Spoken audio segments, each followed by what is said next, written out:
Welcome to Warhound Talks in 10 or less. Landraiders. Now, Landraiders are absolutely awesome beasts of adamantium and machine spirit. The basic variant is armed with 4 Godhammer las cannons, 2 on either side, and a twin-linked heavy bolter. Now, a basic variant is going to do a hell of a lot of damage to most enemies, especially like an armored column. An armored column is very much going to struggle with being able to deal with, let alone handle, a fully equipped Landraider. But to add on top of the damage that a Landraider can do, it can have a pintle mount of a Storm Bolter or a multi-melter. Now, full Godhammer las cannons plus a multi-melter. And for the fun of it, you can take a Hunter-Killer missile.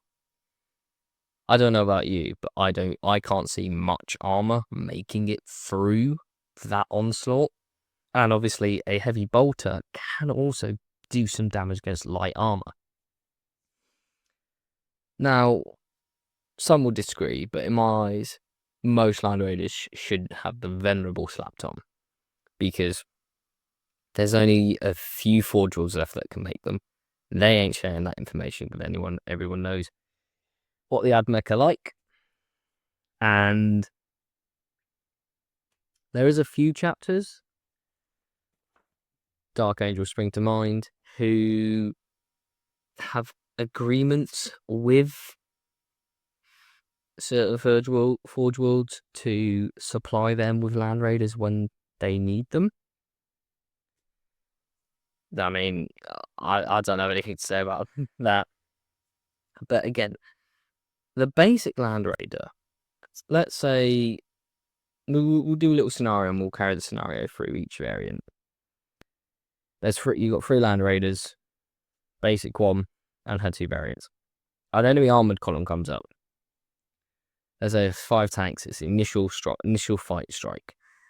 Those 5 tanks are going to get ripped to shreds. One shot with the 2 get knocked out straight away with the las cannon. A third one gets taken down with a Hunter-Killer missile. 4th one goes out with a multi-melter once it gets in range. And then the heavy bolter lays in. The other tanks, obviously, we're going to say they're not included in this, would lay into it until the Landraider can get into a position to it out with either the multi-melter or its las cannons. But to add on to that, it can also transport a squad of 10 Firstborn Marines or a squad of 5 Terminators. So already it's an APC, but it's not an APC because it's got the battle tank role. And so you could say it's a heavy APC, but again, it's got main battle tank weapons if we're looking at it in a modern sense. So I'd say the closest thing you could go with is probably a Merkava from the Israeli main battle tank. It's the only one I can think of that can carry troops as well as be an actual tank. On top of the basic one, there is 2 variants in the 40k universe. Obviously, we'll go to Heresy when we do that point. But there is also a Grey Knights one, but again, I'm going to speak about them when I speak about them. The first of the 2 variants is my personal favourite, and it's the Crusader. Get 10 points if you can figure out which Space Marine chapter requested and made the Crusader. Yeah, it was Black Templars, unsurprisingly. The Crusader is built as a true line breaker. If your enemy's fielding masses of infantry, this is the Landraider variant you want to bring to just knock them down. 2 sets of Hurricane Bolters, a twin-linked assault cannon up front. Now, the assault cannon, it has less punching power than a heavy bolter, but it fires a hell of a lot more rounds.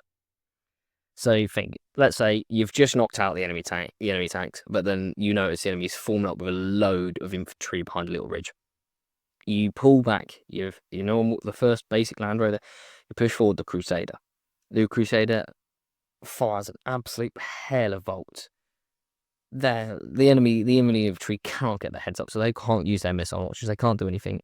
And then it releases a squad of 5 Terminators and your command squad, who just get rid of the swaves. The remaining troops retreat into a city. No. A Godhammer las cannon will do damage against the building, but it won't take the building out. Same with Hurricane Bolter. So you bring in the Redeemer with a pair of 2 massive Flamestorm cannons either side. This puppy is going to burn out anybody. Look, think Churchill Crocodile for your kind of levels of fear you should have. And again, it's got a twin-linked assault cannon, so it can keep the enemy's head down while unleashing this fury towards the enemy. And Landraiders, in my opinion, are the most awesome armored tank of the Space Marines. Now, that is it for today. I'd love to thank you for making it to this point in the video. I need to give a massive shout out to... Oh, got the name. I need to give full credit art-wise to Rado Javier. I'm probably pronouncing that wrong, so please forgive me. But do go and give this guy some love. He's an amazing artist, and this work of art is one of the best Warhammer art I've ever seen. And I'd love to get like a full-size poster for the background of videos. But again, thank you all for coming and making it to the end of the video. A like and a subscribe would do wonders and would help me be able to get better quality videos out for you guys. Thank you.